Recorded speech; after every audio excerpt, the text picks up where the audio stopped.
Years was enough. Right. We do not miss it. Okay, here we go. Okay. Give me a hand signal, Jed.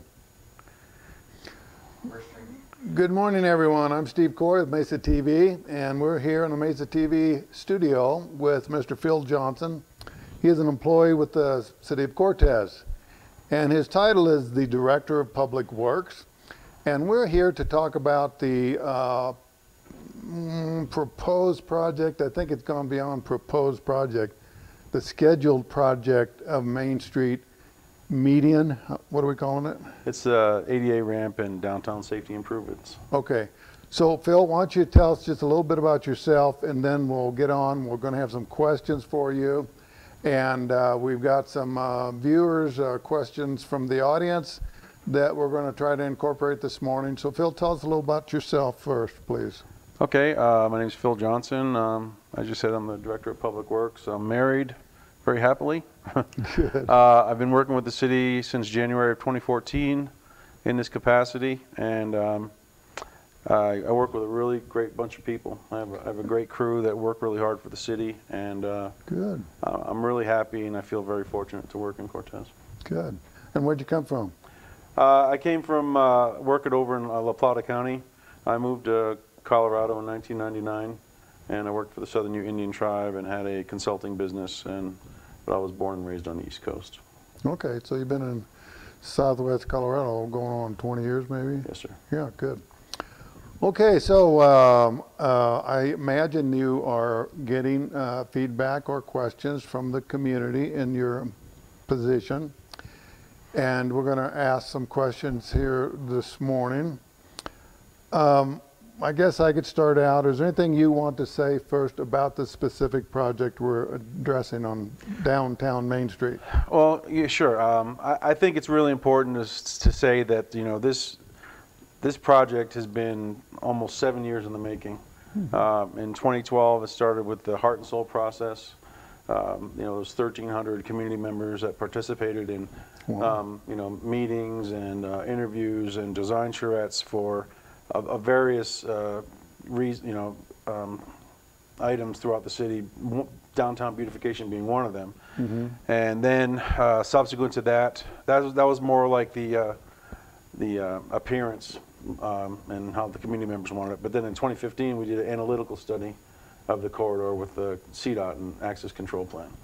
So we are here today as a part of that two-pronged process. But it isn't something that just came up in the last 2 years. It's been a long time coming. Mm-hmm, mm-hmm. And as I understand it, the funding is there. The project is set to go hopefully around the middle of May. Yes, sir. We have money budgeted in the Public Works Street Improvement Fund, $975,000 we budgeted. We have received commitment from the Department of Local Affairs for $200,000 grant towards this project. And then, I don't know if you're aware or not, but we tried to bid this last fall, and we got no bidders. And right, then, I remember that. And then when we went to re-advertise it, in between that time, CDOT committed upwards of $294,000 to help us offset the cost of the ADA ramps we're going to be improving. So, of that project, overall project cost, $494,000 in grant monies have been made available, or almost 50%. Okay, so that was one of my questions. So the funding is there, and let me summarize and correct me if I'm wrong. Approximately 50% has been provided from the outside, state, federal grants or whatever, yes, correct? Yeah. So taxpayers in Cortez are basically paying approximately $500,000? Is it? Yes. Okay, out of the $1 million project. Yeah. Okay, thanks. Okay, so well, let's get on to some questions here. Phil has a little info sheet here that I've reviewed in the past day or two called Downtown Safety and Streetscape Improvements Phase 1. And one of the first things that I didn't understand, okay? The median here, I believe, okay, I see 20 inches or 20 foot? 20 inches 20 raised. inches raised yeah. curb, yes. Okay, how wide will this new median be? Okay, from the outside face to the outside face is only going to be 6 feet wide. So I think a perception is with the public is that the medians, the raised medians we're going to be building is going to take up that entire width of that center lane, making it seem very crowded and hard to drive in. But it's going to be only 6 feet wide of that 12-foot center line. Okay, and that would be the turning lane, correct? Yes. Okay, The so two-way that's turn lane 12 now. foot right now, and the median is going to take up 6 foot of that. 6 feet in the center. Okay, so we're gaining 6 feet or 3 foot on both lanes? Yeah. Is that Well, about the right? the lane widths initially won't change. The striping is going to remain the same until this project will be completed this year, if pending City Council approval on Tuesday. And then CDOT has budgeted to come in 2019 to microgrind the entire concrete surface and restripe it. So we may be doing an adjustment a little bit once that happens, but we don't want to, run into the problems that Durango had when they did when they changed their lanes, and then they had old striping and new striping, and it really got kind of confusing for drivers. So we're going to leave all the striping alone until that time. Okay.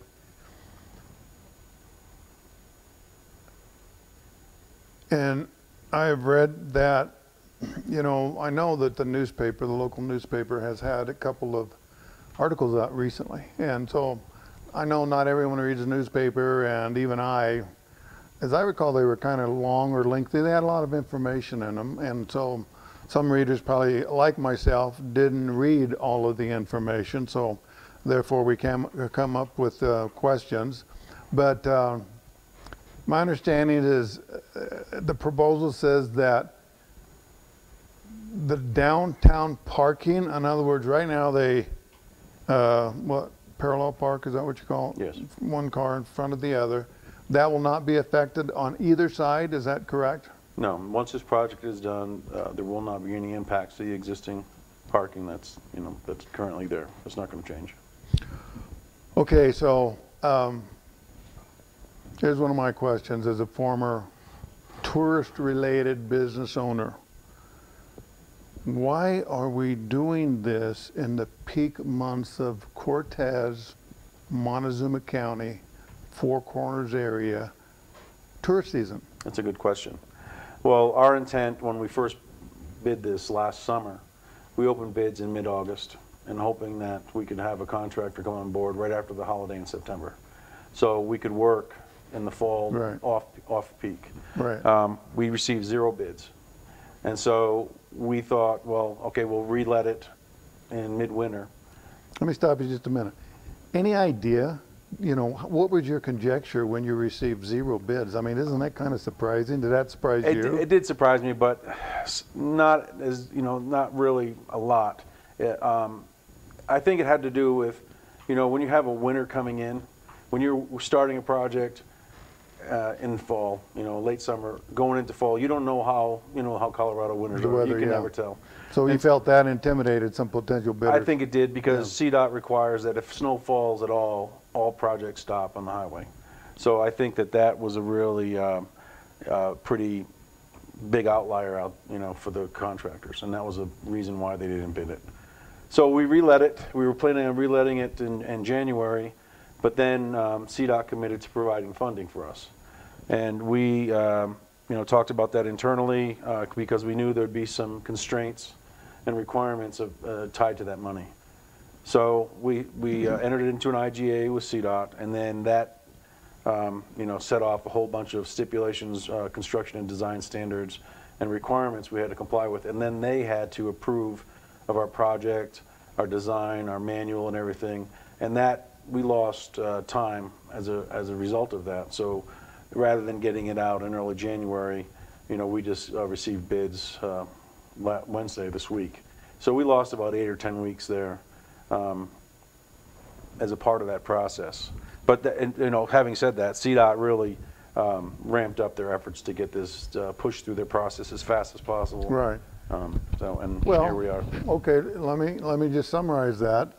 Do you think it's going to affect, if word gets out, gee, this project on 160 going through Cortez, is it going to affect tourism for 2018 this summer? Well, I really can't answer that. I mean, I'm not in the tourism business, Right. but I can say that we're going to do everything in our power to minimize the impacts for downtown. the businesses, for parking, for residents, customers of these businesses. We're going to be on the ground every single day. Yeah. So 7 days a week, are you saying? No, we're not. We're not every day. It's Monday through Friday. Okay. And then I'm going to have staff members on the ground, inspectors, engineers, myself. So if business owners or customers have issue or they're seeing things that maybe could be done better, we're going to be there or whatever, to hear it and try to affect it. Okay, so I understand you're going to be working on one block at a time. Yes, Is that correct? Okay, when you're working on a block, I would assume, tell me if I'm wrong, it could be a wrong assumption, that you're going to have to divert all traffic around that block? No, sir. Or you're going to have one lane open at a time? We're going to have one lane open in both directions. So when they're working on the medians, those two inside lanes plus that turn lane will be closed off for construction. But there will be traffic in both directions on each block in one lane. And that'll be the only block that'll have the traffic control done on. So one block at a time, and yet you're going to maintain traffic both ways? Traffic, yes, sir. Wow. How about, since it's the east-west thoroughfare through Cortez, how about semi-trucks and big buses and trucks and trailers of all kinds? Will they do okay? Yeah, absolutely. There's going to be a full lane of travel. It's just like any other highway project that we deal with when we have restricted flow. When we lose a lane or whatnot, there's always a full lane for movement, and they will not be impacted.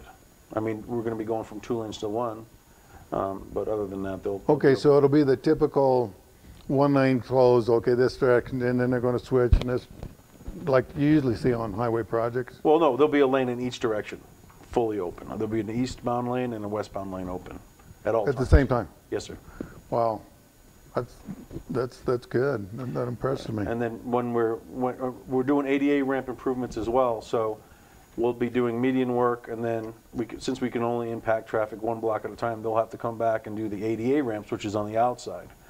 And so at either end of the block, the lanes will be closed, and then that center lane will be open. So regardless of what either the inner or the outer work being completed, we'll have 2 full lanes of traffic. Okay, so there will be no diversion to side streets or anything. Wow, I'm impressed. That's good. That's good. We posted on Facebook and other media, Mesa TV or whatever, offered viewers a chance to submit questions that I can present or we can present to Phil. Because I'm sure in the community the people have questions like I did as a citizen of Cortez. Jedediah, do we have any questions yet? Let me just check my notes. Oh, okay. Let me pursue this first. Those of us that have lived in Cortez for even a few years or minimum 2 and 3 years know that when we get snow, unlike this past winter, when we get snow, it ends up getting piled in the turn lane, and you correct me here, as I recall, it's like until we can get city dump trucks and end loaders and stuff like that to load it into trucks and move it out somewhere else. How after the median is completed, how will snow management be handled? Well, we're going to have to change our tack, certainly, given that we're going to have a median in the middle. And that means we're going to have to immediately move it. We'll still be able to plow to the center. We're losing 6 feet of the 12 feet. Or we may be pushing it to, around the corner to a side street to move it. We are going to be engaging private contractors to do supplemental snow removal for us.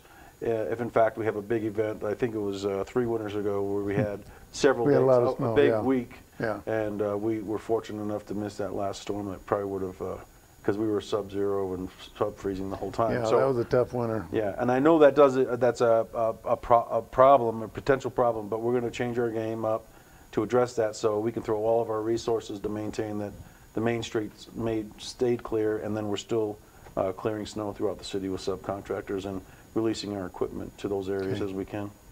So there'll actually be more staff, city and beyond, to address the problems with snow removal. Do you envision any of that snow temporarily ending up on or in the median? Well, I mean, you know, snow's going to go where it gets thrown. I mean, well, yeah, but I mean, we're not going to intend to use that as a storage bay at this time, no. But I guess temporarily it will at least maybe get some pushed onto it, but that'll be addressed either by hand shoveling or whatever needs to be done. Right. Okay, Jedediah, do you have any questions for us? I think I'm just looking at my notes, and this has been very informative so far for me, Phil. I'm encouraged, you know, some of my concerns have been alleviated. You know, you've answered my concerns. So questions from the public, from the viewers? Sure. You guys covered a lot of things like snow, emergency vehicles. Here's one from Leanne Whitmer Ridge. She actually asked about 3 questions all in one, so I'll give it to you and let you kind of go from there. She asked, what purpose do they serve? Where is the money coming from, and why is it allocated to this project above others? Okay, where's the money come from? We've already covered that, correct, Phil? Yes, I think we've covered that pretty well. What is the benefit? Was that one of the questions? Okay, let's just put that to Phil and let him. We've kind of touched upon it, I think, a little bit, but we're going to hone in on that specific question. And what is the benefit to Cortez and its citizens? Okay, well, the median actually addresses 2 things. One is it gives us the ability to provide landscaping and softening up the appearance and appeal of the downtown central business district. But also, excuse me, what this does is it's a traffic calming technique.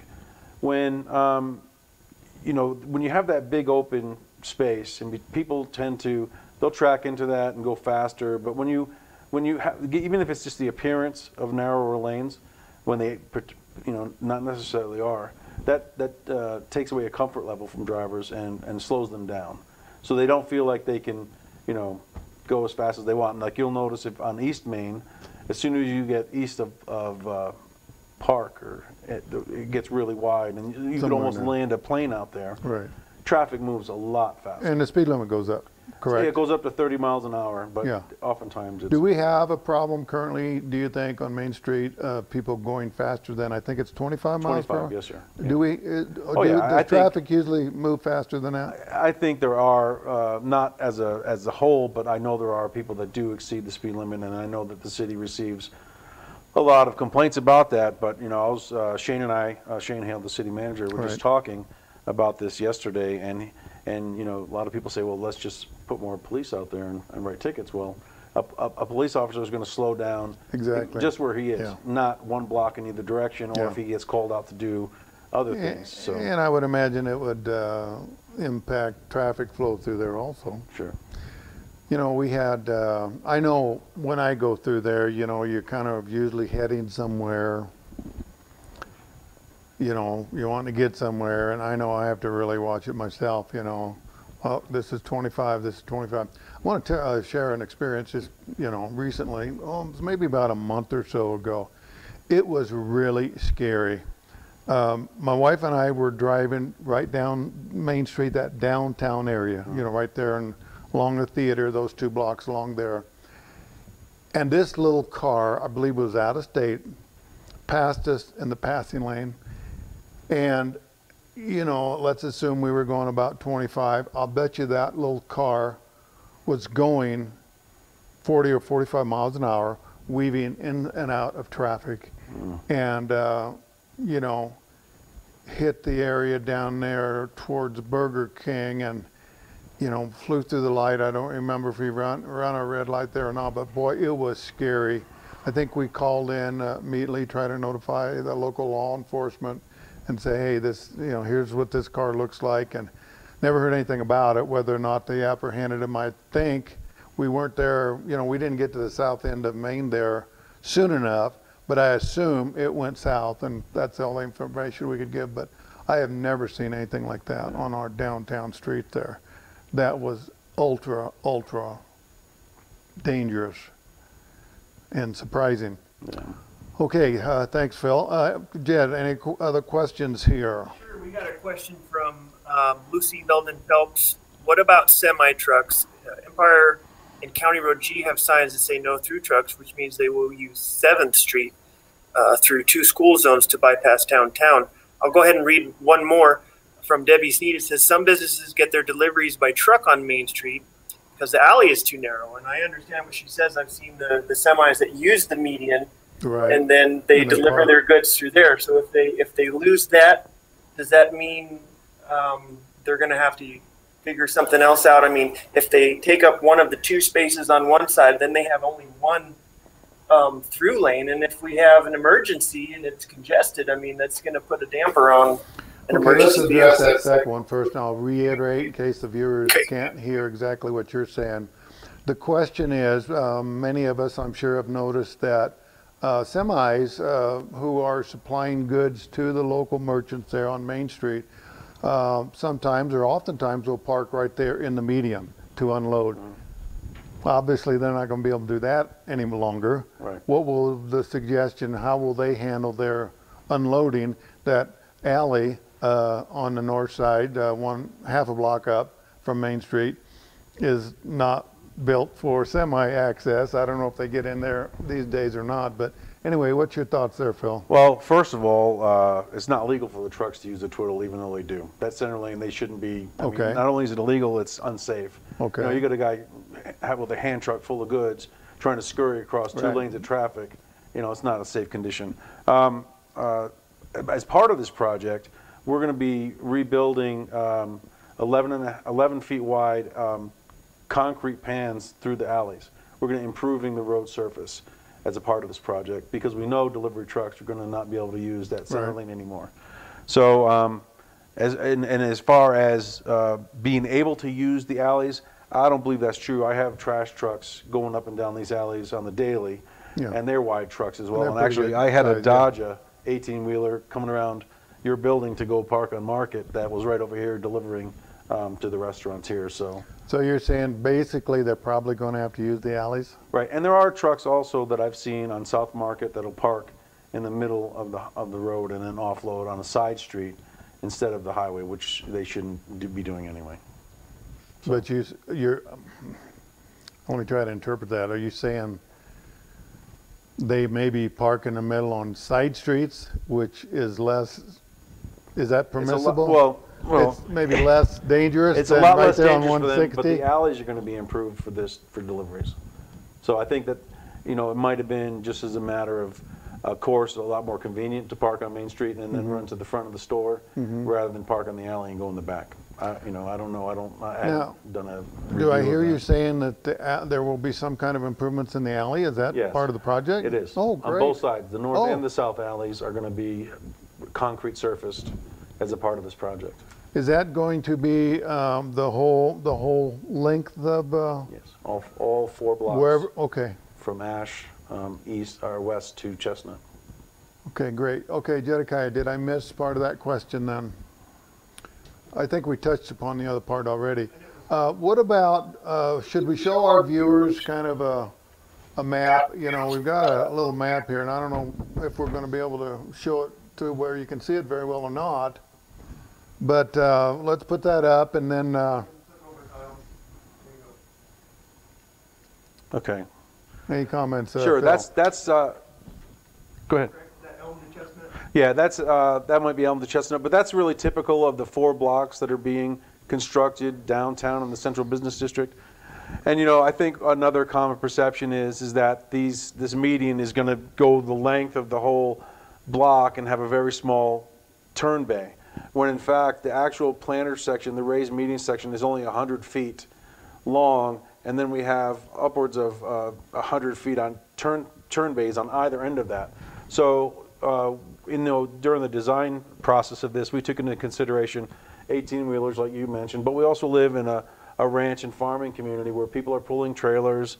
They have dualies, they have, you know, Exactly. stock trailers on them, and so these turn bays are more than adequate to handle that kind of traffic. And then there's not going to be any sight line issues for making left turns off of Main or left turns onto Main. Okay. So Phil, this picture we're looking at, that it represents one block. Yes, sir. So the median there is actually only taking up about, what, 1/3 of the block? Yeah, approximately. And so there'd be, what, 4 medians through the strip, or Yes, is it sir. total of 4? Right. That's news to me. That's, yeah, I mean, just looking at that now and understanding it, that that's one block, yeah, that changes my perception. And okay, gosh, any other questions yet? I think we've learned a lot here. I have. I hope our viewers have. Yeah, there's a couple more questions. Okay, we have a couple more questions from our viewers. When I posted this question last night, we have, I mean, mostly primarily people that would not like to see it, but that's kind of the purpose of this conversation. One person asked, Deb Krob says, do the people have an opinion on this as far as do they have a voice? Some feel that it's being forced on us. How did the decision, maybe I didn't hear it quite correctly, you may have already talked about it too, sorry if we're going back over stuff, but was it voted on? And maybe why was there not an option for the public to voice their opinion First, before it was okay. Okay, now one thing I did hear before we let Sure. Phil respond to that question was approximately 1,300 people were originally involved in the initial planning and the whole thing. So Right. Phil, you take that question, please. It was the heart and soul process that really drove this project. Just a minute, Jed, maybe I should reiterate that question because you don't have a mic on, do you? Yeah, I do. Oh, okay, so they heard your question. Okay, I'm sorry. Yeah. Go ahead, Phil. So, I mean, the community engagement process is what really started this with the heart and soul, and you know, the planning and building department did a lot of work, years of work on this and other subject matters. I'm not really versed on all of it, but that's where this started. And then, like I said, that was more of what the community's desires and where they wanted this area to, you know, the beautification, how they wanted to move forward. And then, you know, not to repeat myself, but then we did the analytical study with CDOT, and that brought all these things together. And City Council decided to move forward based on the public perception and community engagement and the analytical study of CDOT. And then we just did this 4-block section as a, you know, we as a test, you know, to see how it fits and how improvements and how everyone felt about it, because we did this study, all the way from the Western Y to Denny Lake. And Okay. so that's like, you know. Is it possible then, are you suggesting that possibly down the road, if things go well, it works well, it fits in well with the community, and that it could be done further down, probably what, to the east of Main Street? Possibility. Well, you know, there are not hard and fast construction designs, but there are conceptuals all the way in through Denny Okay. Lake. Yes, sir. Yeah, so there's a little bit of groundwork that's already been done. Okay, let me summarize one thing, and then we'll see if there's any other viewer questions. I think the latest viewer question touched upon finances. I'm going to just re-summarize it as I understand it. This is about $1 million project. Approximately 50% of it has been funded by outside sources, state, federal, grants, or whatever, which leaves about $500,000 paid by the taxpayers. Now, brings a question to mind. Where do those tax monies come out? Do they just come out of the city budget, the annual budget, or is that what this next vote? By the way, I believe Phil said that the final vote on this by the city council is Tuesday the 24th. next Tuesday. Okay. Yes. Well, we have what's a street improvement fund, and it has a portion of the taxes that are collected in sales tax that are dedicated to it. It doesn't go into the general fund, and general funds do not go into it. They do not intermingle. And that fund is used specifically for road improvements, maintenance, construction, and the like. And I do want to reiterate that this project isn't just the central business district. It's not just the 4 blocks of medians. It includes, you know, the alleyways on either side, as well as the pedestrian refuge over by between Roger Smith and North Edith Street. When the new high school was built, we noticed a lot of pedestrian traffic from those kids running across the highway there to go to McDonald's and Taco Bell, and we thought that it was imperative that we do something to protect those kids, and as well as tourists that cross that highway there, which is 2 travel lanes, a center lane, 2 travel lanes, and then a turn lane on Big R. So you're talking about 6 lanes of travel these people are trying to cross, and that's also a part of this project. Okay, yeah, so that makes a lot of sense as far as safety down there. Kids, a lot of kids go to McDonald's for lunch, and maybe right after school also. Yeah. Okay, Jedediah, one more? Just one more question. Okay. Lisa May has asked, what is the plan for the parade Route. Well, I think that, actually, again, and speaking with Shane Hale yesterday, he said this, Cortez is a parade city. People enjoy them, they're wonderful, and Main Street's really nice. I don't think this is going to impact a parade route. They can, it's going to delineate a little more, and we'll be closing the Main Street as we always do and reroute traffic. So I think it's going to give an opportunity for a little, closer interaction. If they're on one side of the median, people can come up on the other 2 lanes of travel and be safe and not worry about running out from between parked cars, et cetera. So if this is allowable, legal, we'll find out now. I imagine spectators will think that median is going to be prime seating or location for the parades. Is that? I don't know. I can't tell you what. I mean, you're not. That will be legal, though. Yeah. I assume. Well, I don't. I mean, I haven't even gotten to that, thought about that yet. But it's not Montezuma, which is a great parade route, because they can go on that grassy median, and because the speeds are low and it's safe. That'll just be something we'd have to work out with the chief of police. Will there be public benches on the medians? Oh no. Okay, because I saw this morning that Durango is addressing an issue about people sitting on sidewalks and main parts of town, and the problem that's causing. So, but there will not be any benches or anything. No. Okay. So during the parade, if you want to sit in the median, you got to bring your lawn chair, which is nothing new. No, I wouldn't encourage that. You're not encouraged. Okay, that's official. I'm not going to encourage that. No. Public Works Director Phil Johnson will not recommend or encourage trying to take seating in the median during parades. No. Jedediah, any other questions? I just wanted to make one more comment. April 26th, next Thursday, at the City Hall and the City Council chambers, we're going to be doing another public outreach meeting, and any and all are invited. Starts at 6 and it's slated to go to 7:30. We're going to be doing a PowerPoint presentation like we did 5 last fall, and answering questions and comments. Okay, great. And that will be where, Phil? At the City Hall. At the City Hall.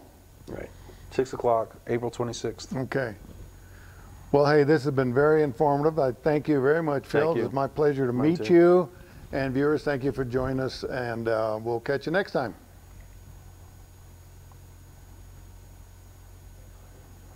All right. Thank you. That was good. Very informative.